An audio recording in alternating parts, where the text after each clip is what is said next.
the federal government is not only focused on vaccines, it's also struck another deal for a new quarantine facility. Where's this one?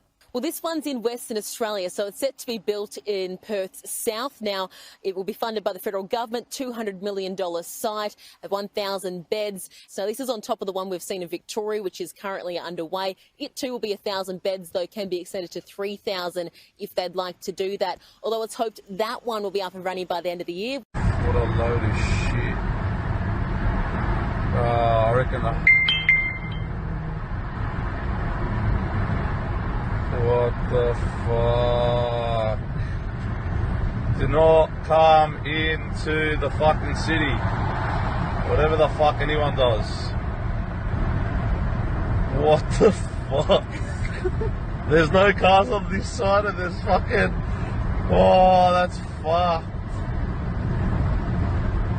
Backstreet Bandits today, boys. Oh, as you know, there are already 300 men and women of the ADF on the ground, and an additional 500 will come online from Monday.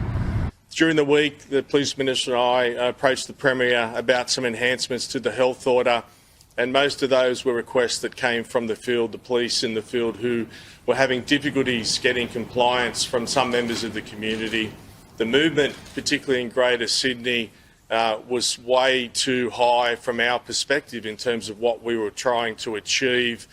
And our part in this is to get New South Wales Health ahead of the Delta variants. The fines are some of the biggest fines that I've ever seen, and we will be issuing them as of today.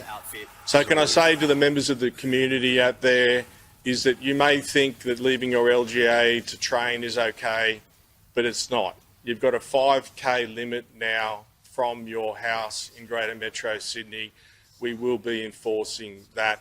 You do have to carry identification. There's a whole range of other health orders that we can use against you.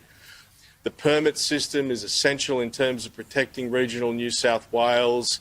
And I would ask from Monday there will be information online on the government website in terms of how to access a permit, and the permit system will come in place midnight Friday next week.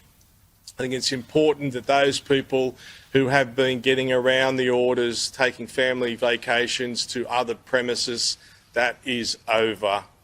The permit will only allow generally one person to travel for what is essential business. Premier spoke about the assets that will be involved in this operation. There are 1,400 men and women in the New South Wales Highway Patrol who now will be dedicated to COVID compliance duties on our roads. You would have seen roadblocks both south and north over the last couple of days, and across Greater Sydney and into regional New South Wales. Expect to see more roadblocks where we'll be checking with compliance. Some of the strongest laws, some of the strongest police action coming. I'm not apologetic. Firstly, in relation to police operations, there will be a visible and increased police presence in the affected local government areas, including deployment of specialised commands and including a riot squad, highway patrol and increased presence more broadly. From Monday, there'll be 500 extra Australian Defence officers on the ground as well, following a request by New South Wales Police. There'll be enhanced random checkpoints at key roads with accompanying electronic warning signs so that police have every ability with that increased presence to clamp down on people doing the wrong thing. From Monday, the health orders will be formally enforced from midnight. However, between now and then, police will still be able to impose these additional fines, even though the health orders kick in on Monday morning after midnight. Between now and then, if police have evidence that you're doing the wrong thing in any of these categories, these additional fines will apply. So $5,000 for on-the-spot breach of home quarantine, which is currently $1,000, $5,000 on the spot for lying on a permit, which is already a criminal offence, $5,000 on the spot fine for lying to a contact tracer, which is already a criminal offence, $3,000 on the spot fine for breaching rules going into regional New South Wales.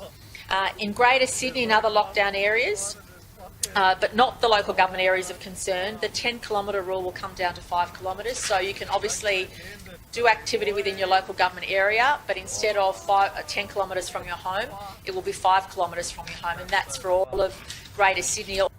In affected local government areas, you will need to register your single buddy to make sure that people aren't abusing that rule. And also, importantly, for regional New South Wales, you will need a permit to go into regional New South Wales, whether you're an authorised worker, whether you're travelling to a second home because you might be a worker utilising a second home, or whether you're inspecting real estate. You will need a permit. The permit system will be effective from next Saturday, but obviously between now and then, police can stop you and seek evidence for what you're doing, and if you're doing the wrong thing, you'll have those extra fines imposed. The federal government is not only focused on vaccines, it's also struck another deal for a new quarantine facility. Where's this one? Well, this one's in Western Australia, so it's set to be built in Perth's south. Now, it will be funded by the federal government, $200 million site of 1,000 beds. So this is on top of the one we've seen in Victoria, which is currently underway. It too will be 1,000 beds, though can be extended to 3,000 if they'd like to do that. Although it's hoped that one will be up and running by the end of the year.